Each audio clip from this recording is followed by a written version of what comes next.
warahmatullahi wabarakatuh. Hai semuanya, saya Alia Faiza dari kelas 12D absen 3. Pada kesempatan kali ini akan menjelaskan tentang bahaya nafza dan dampaknya bagi kehidupan kita semua dalam rangka pelajaran PJOK. Psikotropika, dan sebelumnya teman-teman tahu nggak sih apa itu nafza?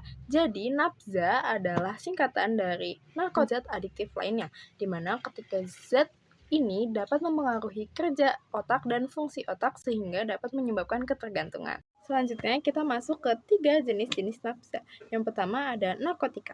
Narkotika ini merupakan zat yang dapat mengurangi rasa nyeri dan menimbulkan ketergantungan. Contohnya ada ganja, heroin, dan kokain. Yang kedua ada psikotropika. Zat ini menyerang langsung saraf pusat dan menimbulkan perubahan perilaku kepada penggunanya. Contohnya ada ganja dan ekstansi. Yang ketiga ada zat adiktif. Zat ini memang bukan narkotika ataupun psikotropika, namun zat ini dapat menyebabkan ketergantungan, contohnya seperti alkohol dan rokok. Selanjutnya, kenapa sih banyak orang-orang yang menyalahgunakan nafza? Di sini aku akan membahas 5 faktor utamanya. Pertama, yaitu ada rasa ingin tahu. Yang kedua, ada pergaulan bebas atau pengaruh dari rekan sebayanya. Yang ketiga, ada masalah keluarga. Yang keempat, emosional yang tidak stabil. Dan yang kelima, kurangnya pengawasan di lingkungan sekitarnya. Selanjutnya kita masuk ke dampak setelah menyalahgunakan nafza, yang tentunya di sini adalah pembahasan yang paling utama. Di sini aku membaginya menjadi 3 dampak. Yang pertama ada dampak fisik, yang kedua ada dampak psikologis, dan yang ketiga ada dampak sosial. Kita langsung masuk saja ke dampak yang utama, yaitu dampak fisik.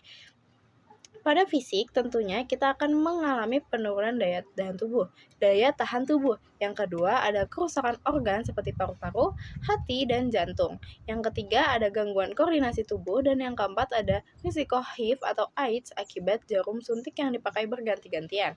Yang kedua, ada dampak psikologis. Dampak psikologis ini akan menunjukkan seperti depresi, gelisah, dan mudah marah, halusinasi, ketergantungan berat, dan penurunan konsentrasi dan prestasinya dalam belajar. Yang terakhir ada dampak sosial. Dampak sosial ini menunjukkan hubungan keluarga yang rusak karena emosional yang tidak stabil.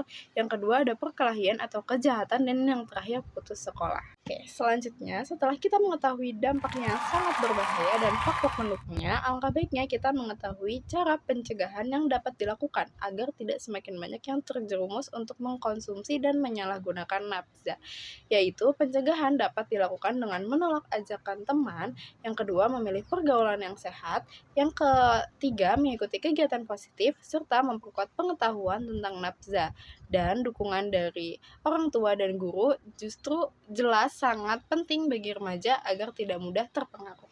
Sekian dari saya materi mengenai pembahasan nafza. Semoga apa yang saya sampaikan bisa menambah wawasan kalian. Kurang lebihnya mohon maaf. Wassalamualaikum warahmatullahi wabarakatuh. Terima kasih semuanya.